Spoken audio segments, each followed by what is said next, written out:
لو تتذكر يا عماد، أنا قلت لك في الحصة الماضية عندما نزل البيان على منصة إكس أو تويتر سابقا، ثم بعد ما تحدثنا ب7 دقائق نزل على البيان على موقع الفيدرالية الجزائرية لكرة القدم. لو تتذكر قلت لك بأن بالماضي ما يزال الناخب الوطني للمنتخب الوطني الجزائري قانونيا وفق العقد المبرم بين الطرفين. واليوم أقول لك بأن بالماضي ما يزال ناخبا وطنيا للمنتخب الوطني الجزائري. أنا سمعت أن البعض تحدث على مهلة من 48 ساعة، البعض قال لك 36 ساعة، والبعض قال لك 12 ساعة، والبعض يتزايد في الحصريات وما إلى ذلك. أنا أقول لك بالماضي يا عماد ما يزال ناخبا وطنيا للمنتخب الوطني الجزائري غدا وبعد غد والأسبوع القادم وربما لأيام وأسابيع أخرى. أنا أعطيك معلومة وليس تحليل. ولما يصل وقت تربص المنتخب الوطني المقبل، من الذي سيشرف على المنتخب؟ هذا السؤال يطرح على المعنيين ولا يطرح على صحفي يتابع الشأن الرياضي. أنا فقط أقول لك وأكد لك بأن بالماضي ما يزال ناخبا وطنيا، ليس ليوم غد أو بعد غد أو ليوم الثلاثاء، لمدة أيضا ما يزال ناخبا وطنيا إلى أن يثبت العكس. هذا كمعطى يعني معلومة. أما بالنسبة للتحليل، الأمر اليوم فيه الكثير من الأقاويل والادعاءات.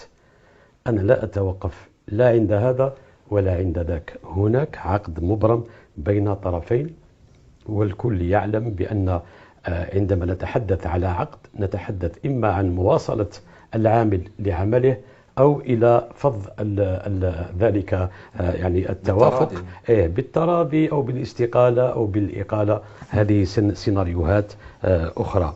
الأكيد اليوم والمؤكد أن ما تم نشره في الاتحادية كان من طرف واحد ولم يكن من طرفين. أنا قلت لك في المرة الماضية وأنا أتحدث وفق القانون، أنا لست هنا مثل ما يعني يقوم البعض بمحاولة تقزيم ما قام به بالماضي أو تقزيم ما تقوم به الاتحادية. أنا أتحدث وفق موقعي كصحفي لا أكثر ولا أقل. للذين اليوم يتحدثون على فك هذا العقد بالتراضي، الأمر لم يحدث بعد.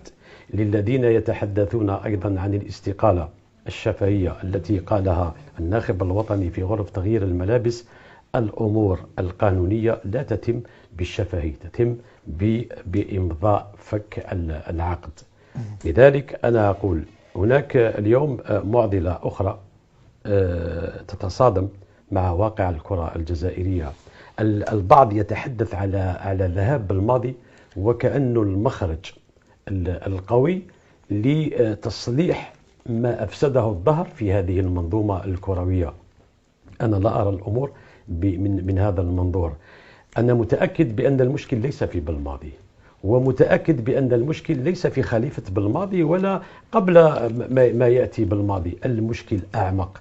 نتسارع اليوم كبلاطوهات للحديث عن خليفة بالماضي، وبالماضي لا يزال مدربا وطنيا. أي أخلاقيات لهذه المهنة يا عماد؟ من المفروض أننا عندما نطوي صفحة بالماضي قانونيا نتطلع للحديث على خليفة بالماضي. لكن دعني أكمل. لكن اليوم خرجنا من كأس إفريقيا في الدور الأول للمرة الثانية. البعض يصورها وكأنها طامة. أنا عندما ألتفت إلى التاريخ لا أجد بأننا كنا من الذين يذهبون بطريقة يعني عفوية إلى المربع الذهبي. أنا حدثتك في الحصة الماضية أيضا على أننا كنا من المنتخبات التي لا تتأهل أصلا إلى النهائيات. اليوم ونحن نخرج من الدور الأول.